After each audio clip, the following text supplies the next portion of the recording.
Welcome to Life Stories, where ordinary moments turn into extraordinary journeys. Emma Caldwell was invisible, just a cleaner in a towering Manhattan skyscraper. Overlooked by the powerful executives who passed her every day. But when she overheard a dangerous secret, she had a choice: stay silent or risk everything to stop a deception that could ruin lives. This is a story of courage, justice, and a life forever changed. Subscribe to our channel to begin today's story with Life Stories, and don't forget to follow for more inspiring tales. People like me are meant to go unnoticed. That's what I've learned after years of working as a cleaner in one of Manhattan's tallest skyscrapers. Every morning, I slip into my faded blue uniform, pull my blonde hair into a loose ponytail, and take the subway into the city. The rush hour crowds don't see me, just as the businessmen and women in the tower's grand marble lobby don't either. They walk past me, lost in phone calls or urgent conversations, their polished shoes clicking sharply against the floor. I don't mind. In fact, I find comfort in my invisibility. It allows me to observe without anyone paying attention to me. I see things others don't. The nervous glances exchanged between executives before a big meeting. The way an assistant lingers too long at her boss's door. The way power shifts between those who run this world. People don't realize how much they give away when they think no one is watching. It's not just a habit, it's a skill I've had since I was a child. Growing up in a struggling household in Newark, I learned early to read between the lines. My father, Robert Caldwell, was once a man who had dreams bigger than our tiny apartment could hold. He had a business, a vision, but it all crumbled when he trusted the wrong people. I was 15 when I saw the last bit of hope leave his eyes. He never recovered from the betrayal. And within a few years, he was gone. That's why, when I overheard the conversation in the conference room on the 50th floor, I knew something wasn't right. It was a Wednesday afternoon, and I had been assigned to clean the executive floor, a rare opportunity to peek into the world of the powerful. I moved quietly from office to office, dusting and wiping down surfaces, taking in the pristine order of the space. When I stepped into the conference room, the table was already set for a meeting, documents spread out neatly, glasses of water arranged like soldiers in front of each chair. I worked quickly, wanting to finish before anyone arrived. But just as I turned to leave, the door swung open. Nathan Sinclair walked in. I knew who he was before he even said a word. Everyone knew him, the owner of Sinclair Industries. A multi-million-dollar empire. He had that kind of presence that filled a room. Tall and sharp-featured with eyes that missed nothing. But it wasn't just him. Behind him, a group of men followed. Their voices low, their accents thick. There was something about them that made the air feel heavier, like a storm waiting to break. I kept my head down and pushed my cleaning cart toward the door, hoping to slip out unnoticed. Let's get started. Nathan's voice was calm but firm, commanding in a way that made everyone stop talking immediately. I should have walked away. I should have left without a second thought. But something in the room made me pause. The way these men spoke in vague terms about investments and partnerships. The way their smiles didn't reach their eyes. There was urgency in their tone. An undercurrent of something hidden beneath the polished words. Nathan seemed to listen intently, nodding. But for a brief second, so quick I almost missed it, his expression changed. It was hesitation, uncertainty. I had seen that look before. It was the same expression my father wore when he realized he had been deceived. A chill ran down my spine.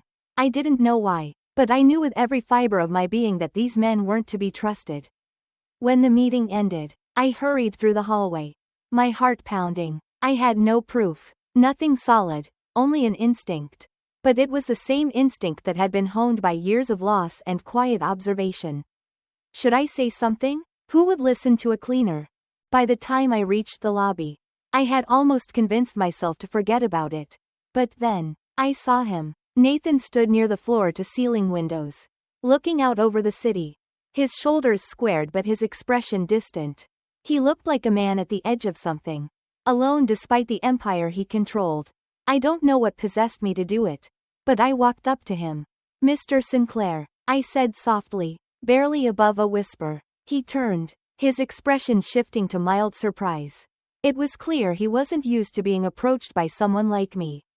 Yes? I hesitated. This was a mistake. I should leave. But I had come this far. I took a deep breath. I just wanted to say, be careful with those men. I don't think they're trustworthy. There, I had said it. Nathan frowned, confused but also amused. And why do you say that? I swallowed. It's just a feeling, sir. I know it's not my place. But I've seen that kind of talk before. He studied me for a long moment. Then finally gave a small nod. Thank you. His eyes flickered toward my uniform. Emma, isn't it? I nodded, surprised he knew my name. Thank you for your concern, he said, though his tone suggested he wouldn't give it much thought. I nodded again and left. My heart still pounding. I had done what I could. Whether he listened or not, that was up to him. But something told me this was far from over. The next morning, I tried to push the encounter with Nathan Sinclair out of my mind. I told myself he wouldn't listen. That my warning was nothing more than a whisper in the storm of his busy life. Men like him didn't take advice from people like me. But despite my efforts to forget, the unease lingered. I went through the motions of my shift as usual, changing trash bags, wiping down conference tables, scrubbing the marble floors until they gleamed under the fluorescent lights. But my mind was elsewhere. Every time I passed the executive floor, I wondered if those men were still around. If their deal had gone through. Maybe I was wrong. Maybe it was none of my business. But deep down, I knew better. That evening, I had just locked my front door and set a kettle on the stove when I heard the unmistakable sound of a car pulling up outside. A car that didn't belong in my quiet Newark neighborhood. I pulled back the curtain and felt my stomach drop. A sleek black car was parked in front of my small, worn-down house. Its tinted windows reflected the glow of the streetlights. The driver's side door opened, and out stepped Nathan Sinclair. For a moment, I stood frozen in my tiny kitchen, my heart pounding. Why was he here?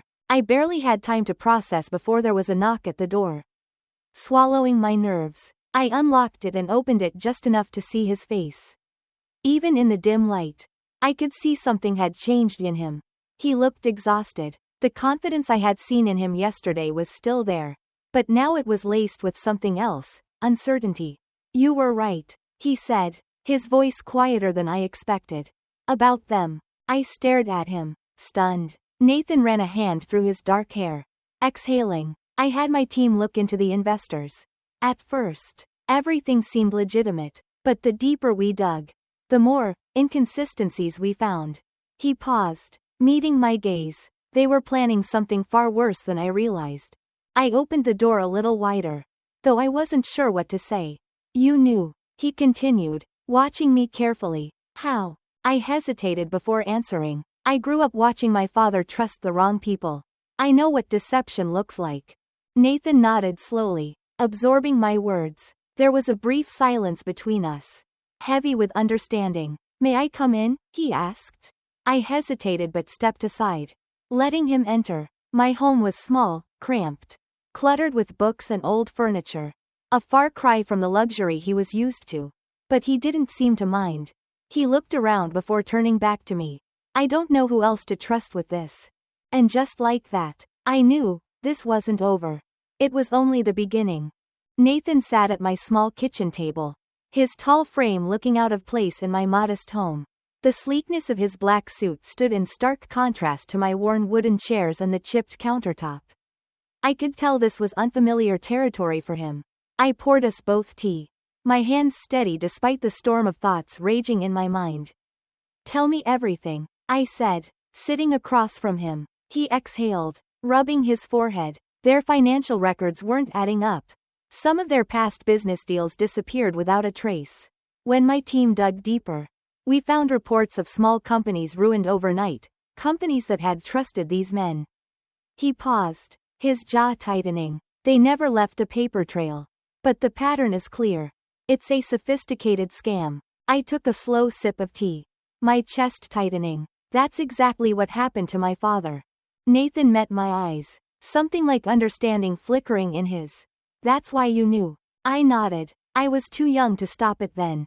But I remember the way those men spoke. The way they made promises while hiding their real intentions. My father lost everything because of people like them. I clenched my hands into fists. I couldn't let it happen again. For a moment, he said nothing. Then, his voice softened. Emma, I don't think I would have realized the truth without you.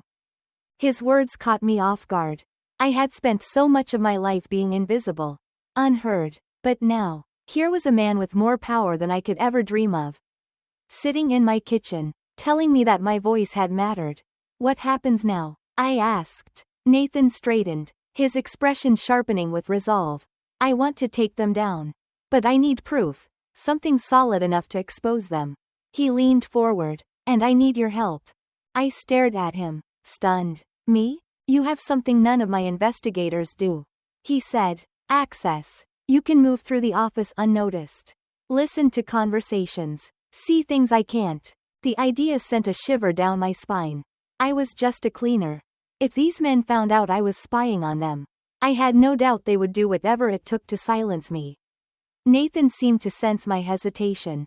I won't ask you to do anything you're not comfortable with, he said, his voice steady, but I won't lie to you, this is dangerous. If you don't want to be involved, I'll understand. I looked down at my hands. A part of me wanted to say no, to tell him I wasn't the right person for this. But then I thought of my father. Of all the nights I had seen him staring at his empty bank statements. His hope slipping away bit by bit. I couldn't walk away. I lifted my head and met Nathan's gaze. I'll do it. A slow, grateful smile crossed his face. Then let's get to work. The next morning, I returned to work with a new sense of purpose. For years, I had walked these hallways unnoticed. Just another part of the background. But now, everything felt different. Every conversation I overheard, every document left carelessly on a desk, every whisper behind closed doors, it all held potential clues. I kept my head down and did my job. Just like always. But this time, I was listening, watching. Nathan had told me to be careful. To take no unnecessary risks. Just observe, he had said. We'll act when we have enough. But I already knew that time was running out. By Friday, I had started to piece things together. The investors, especially Richard Latham, the ringleader, were talking about moving large amounts of money. It was always vague. Always in coded language, but I could hear the urgency in their voices.